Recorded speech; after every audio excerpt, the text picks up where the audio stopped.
there was a shale fracking boom in North Dakota because it suddenly became much more cheap to frack than it did to buy oil on, on the open markets.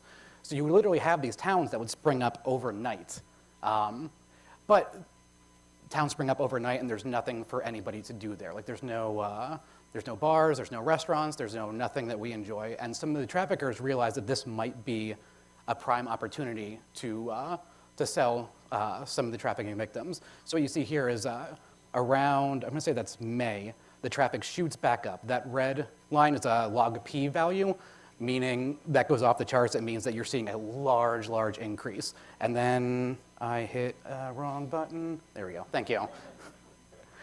And then what you see is when it comes back down, well, now that's actually the new normal. Like now, these people are here, and they're sticking around here, and they stayed around there until the fracking boom was over.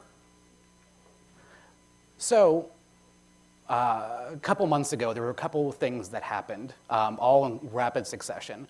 In the United States, at least, the Backpage.com was the largest, single area of trafficking ads. And the CEO got arrested, and the ads got shut down, and the entire website, is completely offline right now.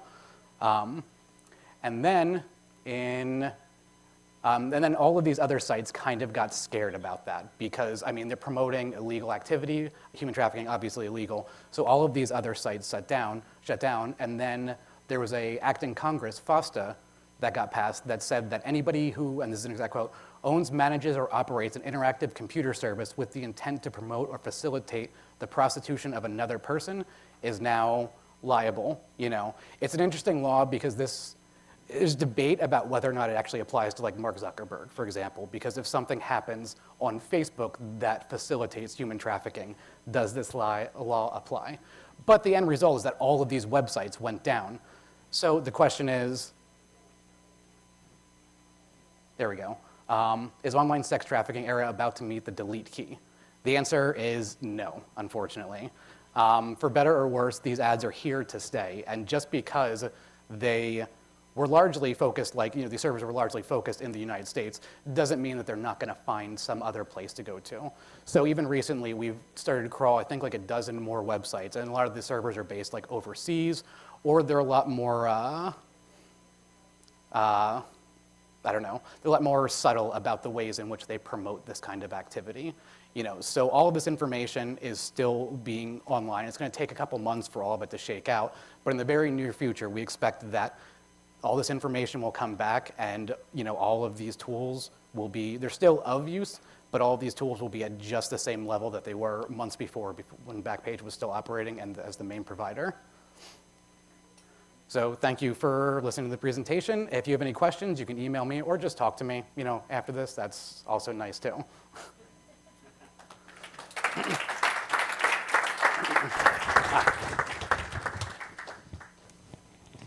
Thank you very much. I'm losing my microphone here. The next presenter is Ms. Jerónimo Castillo. He has focused on, well, it's hard for me to pin down the focus, but the interesting feature of his career is that he has worked both in the private sector and in the public sector and has a lot of experience from both sides and really can provide us with a bridge between these two worlds. And his presentation will also be on the relationship between the private sector with the criminal system and how certain forms of trafficking can move from the legal stage to the illegal and back to the legal again between the private sector entities. His career has been both in the public sector as a director of criminal and penitentiary policy of the Ministry of the Interior and of Justice, as well as in various private companies. So I would ask you, Jerónimo, please to take the word.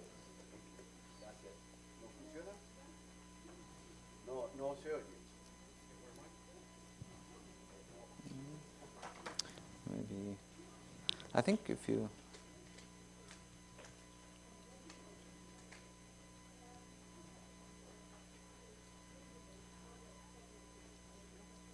¿No? Ahora sí. Bueno, gracias. Esto es una aproximación a la articulación entre los mercados legales e ilegales. Como mencionaba en mi presentación, la mayor parte de mi carrera inicial yo la desarrollé en el sector público, en la investigación y parcialmente trabajando con gremios en la articulación del sistema público, el sistema privado alrededor del control del delito.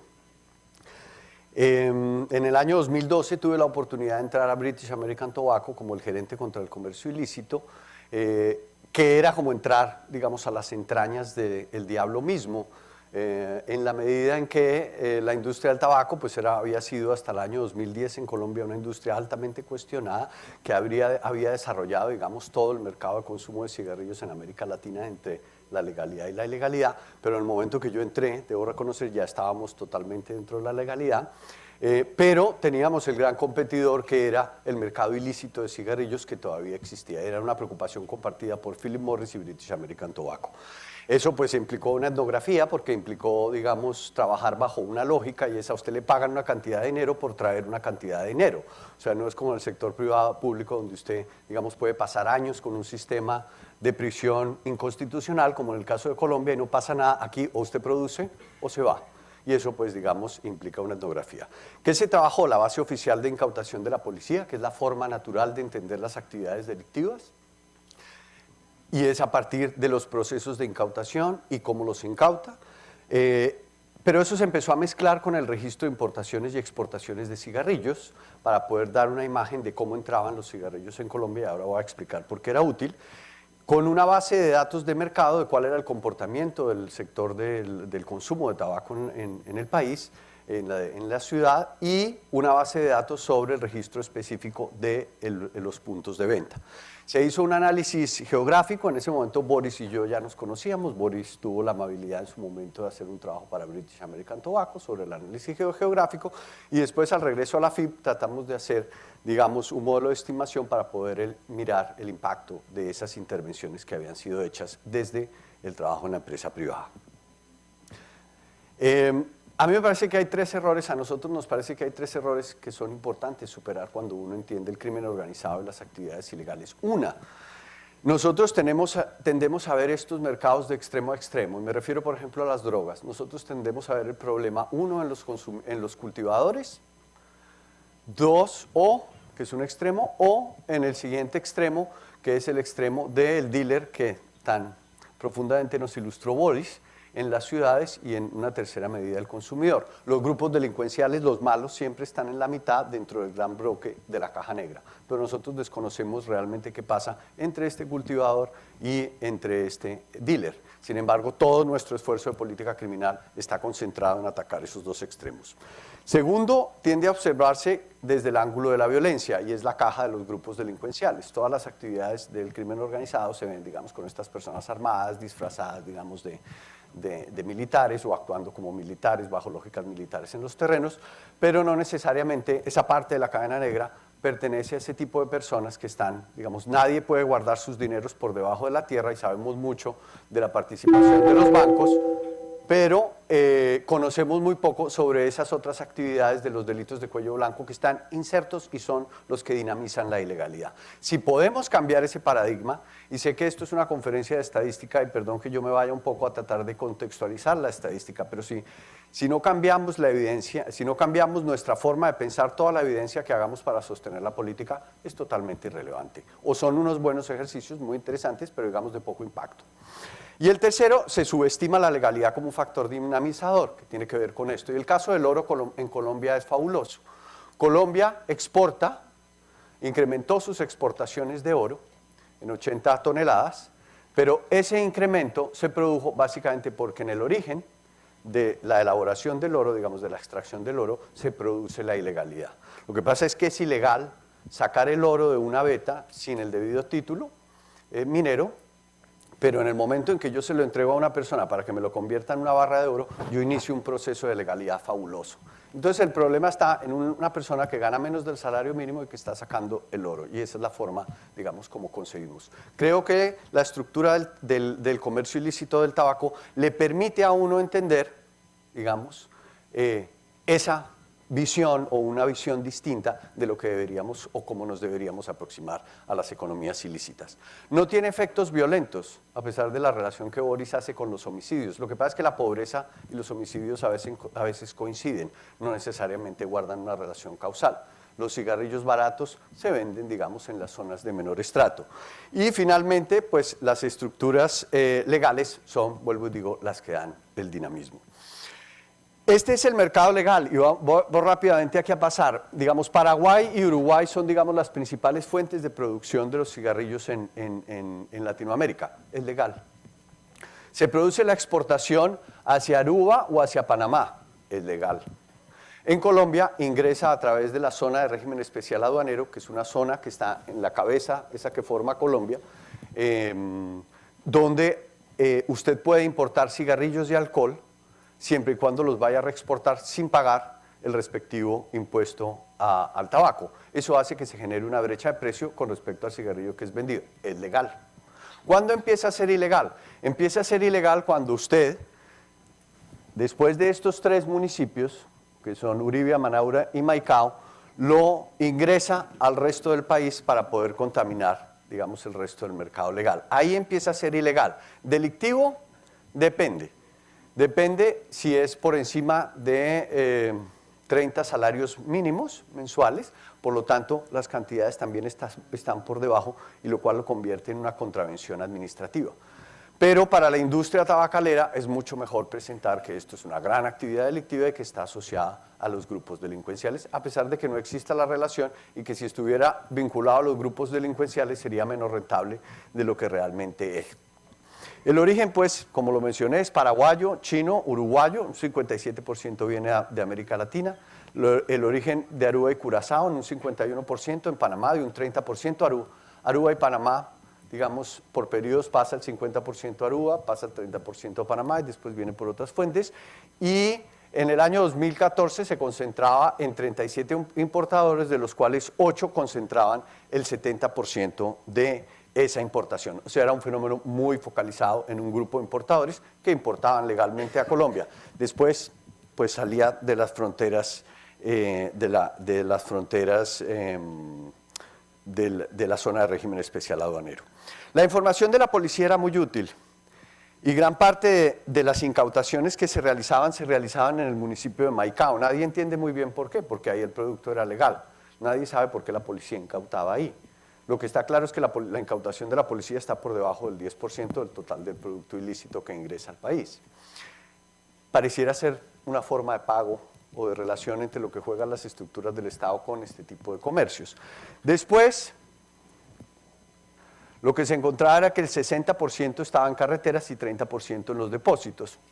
Uno podía ver que existían claramente acomodados en los puntos de control de la salida de la zona de régimen especial aduanero esos puestos de control.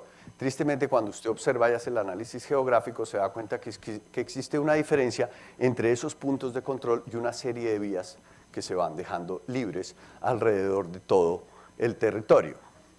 Entonces, lo que pudimos encontrar con el análisis geográfico era que existían unas rutas con continuidad de control, que son las rutas principales, unas rutas que definitivamente no tenían ningún control. Esta es la ruta que une Venezuela con parte del territorio colombiano, de la ruta que une el Caribe con la profundidad, y tenía usted unos espacios vacíos a través de los cuales podía movilizar totalmente el producto de contrabando. Al mismo tiempo, los controles eran intermitentes, lo cual hacía que se abrieran y se cerraran una serie de compuertas, lo cual vuelve y dice que la base de información proveniente de la policía es bastante ineficiente, digamos, para poder controlar el fenómeno, pero es bastante útil para poder entender los movimientos del fenómeno del producto al interior del país. Después analizábamos la situación dentro del mismo mercado. La producción pues era legal, 67% de las ventas de contrabando se concentraban en el 15% de los barrios, o sea, estaba muy focalizado y tenía que ver mucho con la estructura socioeconómica de las mismas ciudades. La estrategia tradicional, ¿cuál era? Perseguir a estos pequeños establecimientos o concentrarlo en algunos de los depósitos principales de la ciudad, haciendo estratégicamente los operativos y de manera ineficiente a través de la ruta de transporte. ¿Qué fue lo que hicimos? Pues evidentemente aquí está el aumento del impuesto al consumo, que es el que genera la brecha, lo cual genera, digamos, el crecimiento del comportamiento. Aquí se hacían los operativos legales y en el año 2013 se captura la red de transporte de Antioquia, que había sido definida. Eso hace que se genere un efecto de disminución sobre el comportamiento delictivo en ese departamento. Antioquia es un departamento. Pero en el año 2015 se hace la intervención sobre los importadores legales que trabajaban en la zona de régimen especial aduanero y es lo que marca definitivamente una tendencia a la reducción del fenómeno.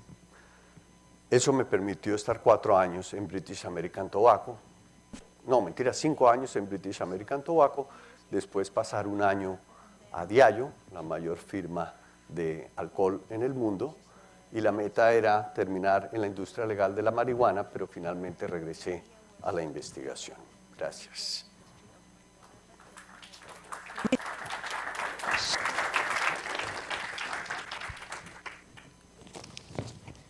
Thank you. Thank you very much, Geronimo. We already come to our 4th presentation. This time, Jonathan Calkins, professor at Carnegie Mellon University in the US and a member of the National Academy of Engineering, will tell us about his findings on metrics concerning transnational black markets, where he contrasts the case of drug trafficking with possible similarities or non-similarities in other markets, human trafficking, wildlife trafficking.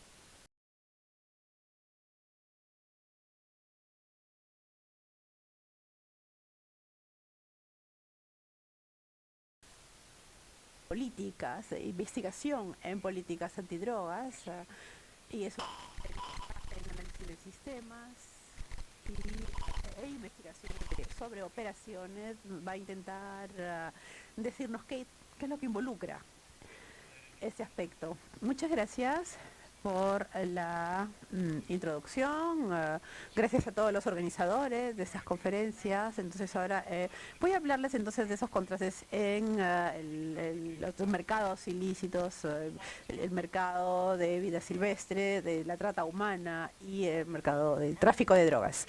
En los diferentes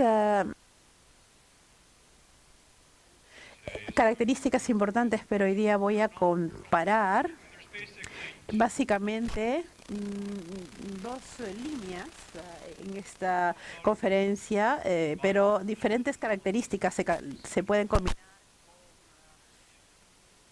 con ideas que necesariamente nosotros no vamos a identificar.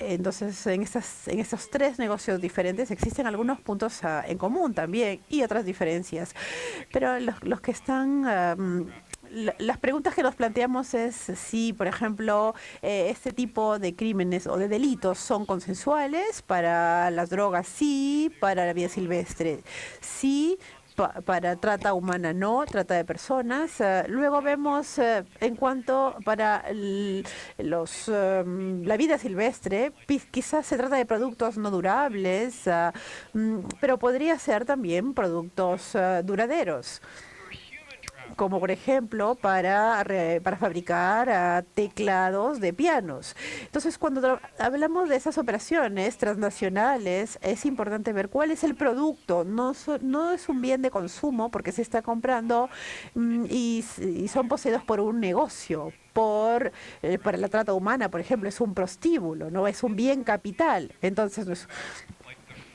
Pero nosotros vemos la frecuencia con la cual ocurren estas transacciones. Para el tráfico de drogas se está consumiendo de una base diaria o casi diaria, donde las personas se están comprando varias veces por semana, pero en un prostíbulo tengo 8 esclavas sexuales, por ejemplo, y ellas van a estar trabajando durante 2 o 3 años, y esto se está comprando cada ciertos meses.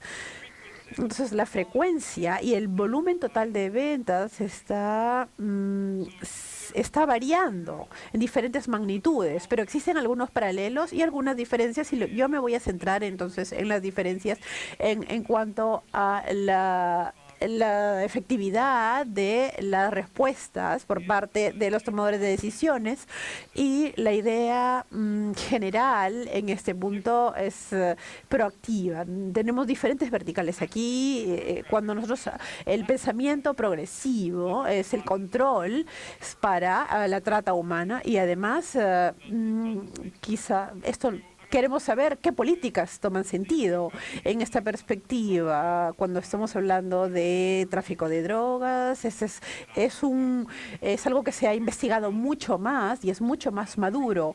Cuando nosotros tenemos 350, las cantidades aquí, las analíticas en cuanto a la prohibición de drogas, la cadena de suministro de cocaína, las cantidades: 350 toneladas métricas exportadas en cocaína, 100 toneladas métricas incautadas, 250 consumidas. Los precios aquí aparecen para los traficantes internacionales, pagan 7.000 por kilo a los productores y se vende a 14.000 el kilo.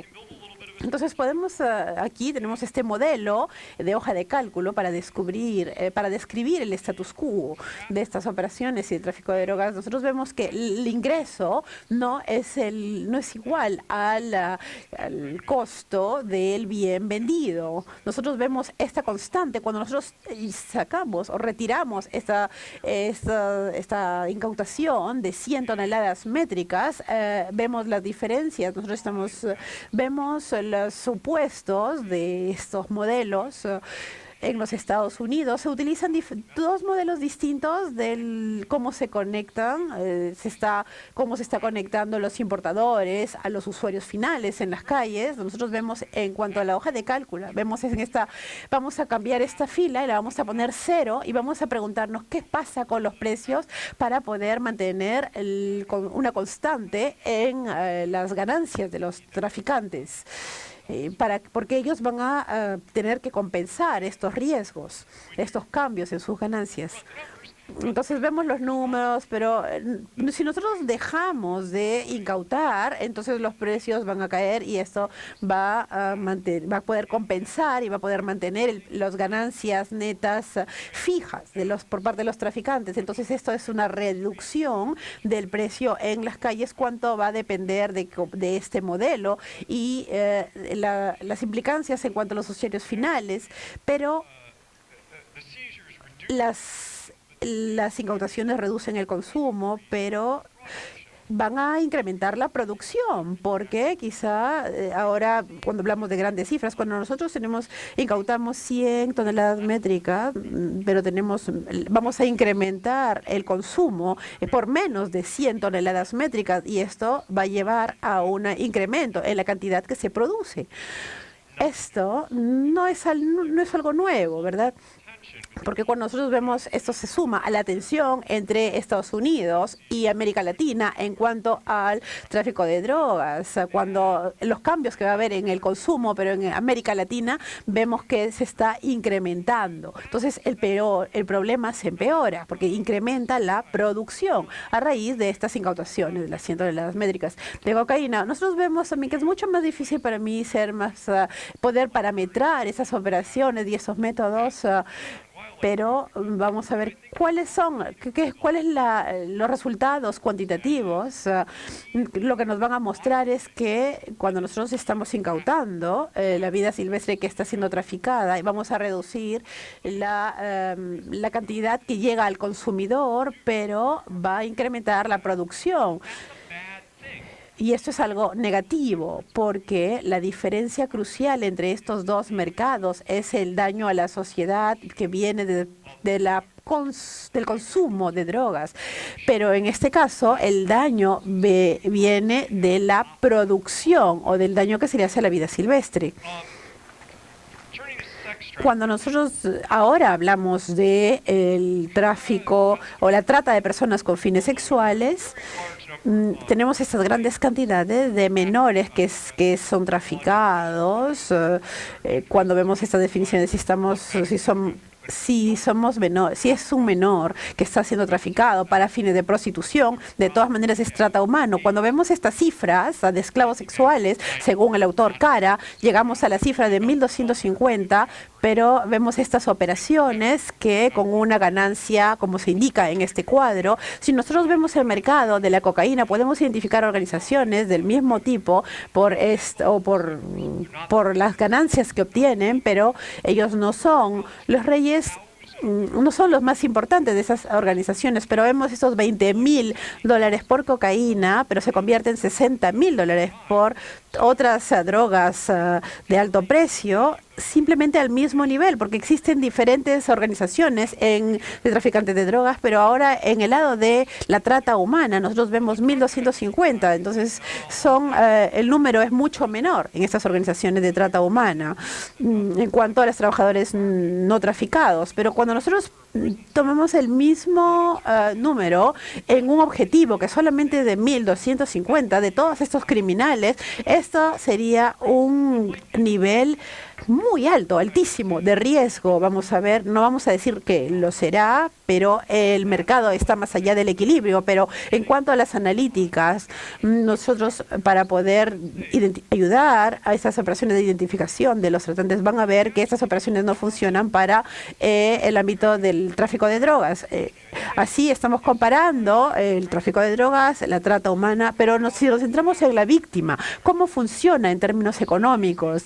Yo utilizo los mismos parámetros para un estudio actual sobre un prostíbulo con 8 en Nueva York, el New York Apartment. Tenemos estos 8 esclavas sexuales, 10 actos sexuales por día, $30 por acto. Vemos que los esclavos cuestan $3.000 en reclutar y se quedan por 30 meses. ¿Cómo en la cantidad y cómo un cambio en la cantidad y en el precio podría reducir esos parámetros? Y cómo estas cantidades y precios cambian si nosotros también reducimos el tiempo de permanencia de 30 meses hasta 12 meses. Se ajusta el precio para poder mantener fija la ganancia. Vemos cómo se compensan estas cantidades. Vamos a ver qué es lo que hace en cuanto al equilibrio de mercado. La respuesta corta es que si nosotros necesitamos un pequeño aumento en el precio para poder compensar un precio más alto de reclutamiento, porque cuando se está comprando una de las víctimas realmente no es un alto precio en cuanto si lo comparamos con las cantidades que ellos generan como ganancias, como organizaciones criminales, y vemos esta reducción en el número de personas que han sido traficadas en cualquier punto del tiempo, y vemos que esto significa un enorme incremento en el flujo de esclavos sexuales. Pero vemos aquí, por ejemplo, el número de esclavos por país, 10.000, y en la celda inferior, 4.000. Son esclavos reclutados por año. Entonces vemos cómo se está reduciendo hasta 12 el tiempo de permanencia, de 30 meses a 12 meses. Vemos que el número de personas que son transferidas hacia esta situación por año, el flujo se duplica. Entonces esto no es obvio, pero esto no es ninguna mejora al bienestar de la sociedad. En conclusión, nosotros debemos entender que cuando estamos incautando el tráfico de vida silvestre, podría ser una operación contraproducente, porque para poder realizar una gran diferencia, para poder marcar una gran diferencia, al menos en lo que se ha aprobado en Estados Unidos, debemos tomar ese tipo de decisiones. Cuando estamos centrándonos en el rescate de las víctimas, podría ser contraproducente, pero realmente el comentario aquí, porque estamos hablando de los datos, de las estadísticas, necesitamos dejar de ver simplemente el proceso y en vez debemos centrarnos en la línea de fondo, en los números, en las estadísticas que se relacionan con el bienestar de la sociedad. Y aquí, por ejemplo, en las medidas del mercado, el peso de las drogas consumidas, la cantidad de vida silvestre explotada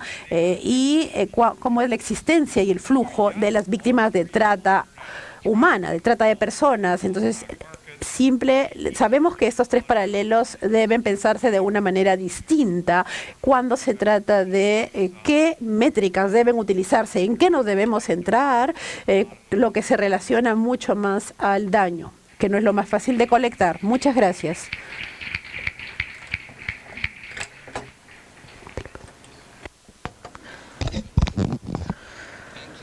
Muchas gracias, Jonathan,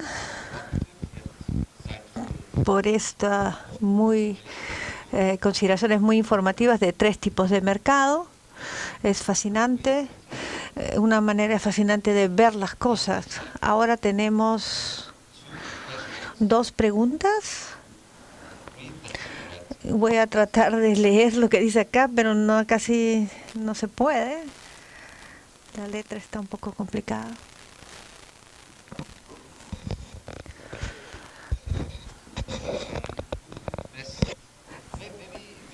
Tal vez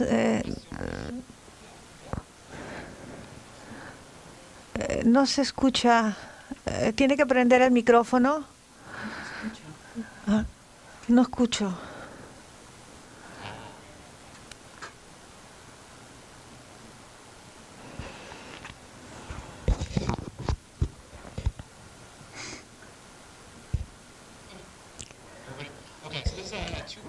Esta es una pregunta de dos partes. Hay un sistema que reconoce las caras. ¿Y quién debería estar a cargo de esto? En Perú se trata del RENIEC.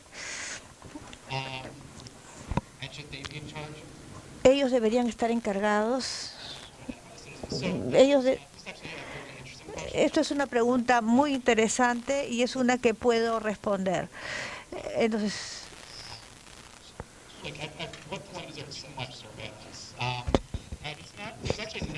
no se trata de una pregunta que nosotros vemos porque no estamos que no coleccionamos ningún tipo de se están cruzando de información privada. Esto es una compañía privada y solamente podemos tomar información que está ahí disponible en el espacio público. En los Estados Unidos, por lo menos, no tenemos ningún tipo de expectativa de privacidad en un espacio público. Cualquiera puede tomar una foto de ustedes, pero la información que uno publica en público, cualquiera la puede obtener.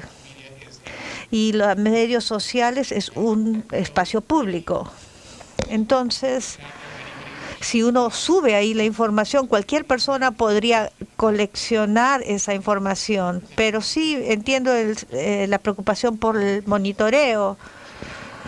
Y, por ejemplo, en los estadios se utiliza este método de reconocimiento facial para ver a las personas que están ingresando. Es una pregunta muy interesante y podemos hablar mucho sobre ellas. No tengo una respuesta exacta a esa pregunta. Lo más importante que puedo decir es que yo no creo que existe una expectativa de privacidad. Si uno lo sube a un espacio público,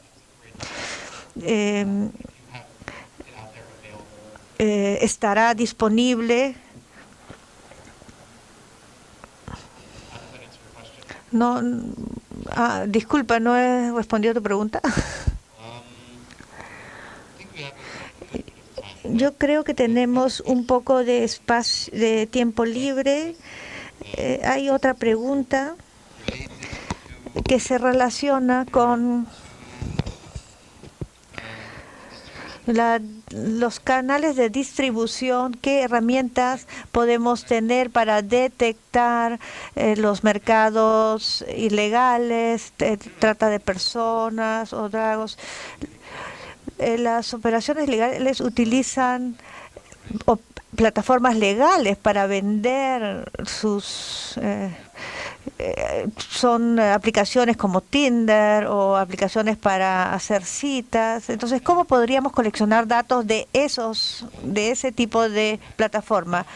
En ese caso es bastante simple y fácil de hacer. Simplemente necesita entrar ahí y simplemente revisar todo. Es como que yo voy a... las personas... nosotros tenemos mucha información porque hemos comenzado a operar hace muchos años, porque si uno comienza a operar ahora no va a encontrar información de hace 6 semanas. Y la idea de nuestra herramienta es tratar de darnos cuenta cuando cambian de locación o de lugar, pero cuando también utilizan nuevos celulares. Entonces, es bien fácil de hacer, pero necesita simplemente comenzar a hacerlo y hacerlo por un tiempo largo. ¿Había otra pregunta para Boris?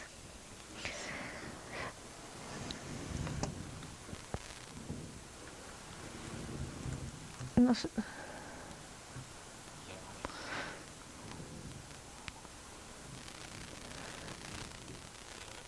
Yes, we can hear you.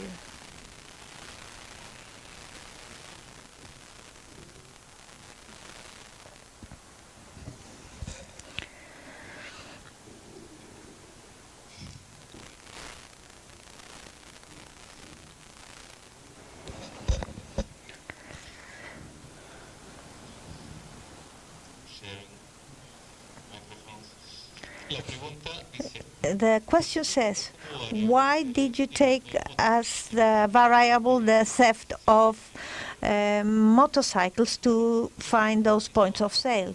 Initially, we didn't take that variables. We took all the crime variables, and in there was the theft of motor vehicles. We also analyzed the theft to people, to cars or stores, homicide, and personal injury, but it stood out, this variable of theft.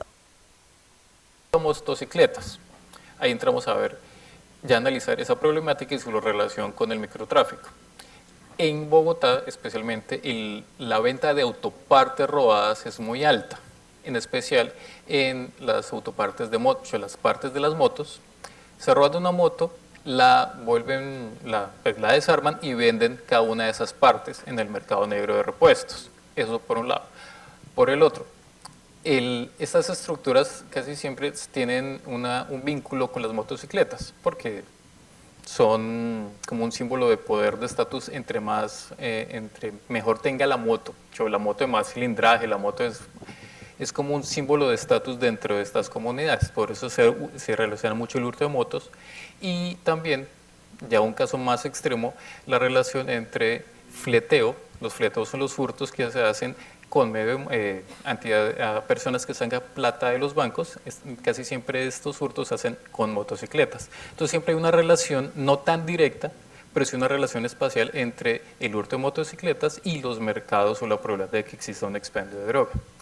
Pero no solo las motos, quedaron las otras 3 que mencionamos: el homicidio, las lesiones personales y la presencia de bares o discotecas. ¿Sí quedó claro o tienen otra pregunta? Okay. There's another question or another answer? Yo estoy en contra de lo que dice Boris. Muy bien. porque trabajamos juntos en la misma organización. Pero, digamos, para poder tener un debate sobre eso. Creo que la mayor importancia está en la relación de los bares y las discotecas, donde está realmente la estructura de distribución. Cuando se hace la asociación con el hurto con el fleteo, que además es una actividad diurna dentro de un determinado horario donde, digamos, el flujo de drogas es mucho menor, por no decir que inexistente, en esos puntos urbanos. Cuando se hace relación con el hurto de motos, se está asumiendo simplemente la lógica policial de tratar de lograr una explicación a la actividad delictiva a partir de la distribución de la estructura de drogas, lo cual no necesariamente es cierto y acaba generando ciertas relaciones espurias, como la que se podría haber visto con el hurto de motocicletas. Sin embargo, la estructura básica de distribución urbana de cigarrillos y licores le ofrece una mejor dinámica al mercado ilegal. Y por eso las imágenes que se muestran de la distribución del negocio hacen parte más de los territorios de depredación habitual de la policía que la misma estructura de distribución de las drogas en la ciudad.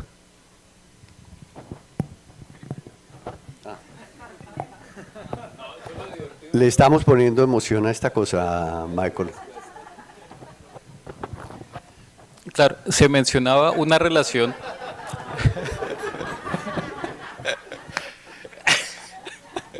No, pues, para ponerlo en mente, se menciona una relación espacial de coexistencia, no una relación de causalidad, que es diferente. Lo que decimos es, para definir dónde se concentran los expendios, toca mirar estas variables, más no que estas variables causaran el fenómeno, que son dos cosas diferentes. Si yo quiero monitorear, si yo quiero decir, oiga, ¿dónde hay más probabilidad de que exista? Monitoree esto. No que eso genere lo otro, ¿sí? No por digamos, caso de las lesiones personales, pues no necesariamente por pegarnos más es que exista un expendio de droga, pero es como es tan difícil mapear estos expendios, cómo usamos información que sí tenemos a la mano, ¿sí? Como la información policial, para lograr determinar dónde quedan estos expendios. ¿Sí? No necesariamente, y ahí sí estamos de acuerdo, es una relación de causalidad, lo uno me genera lo otro. ¿Sí?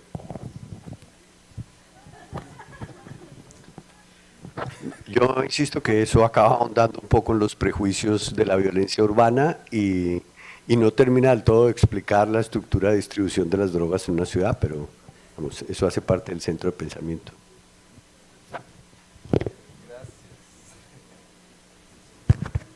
So, let me thank you,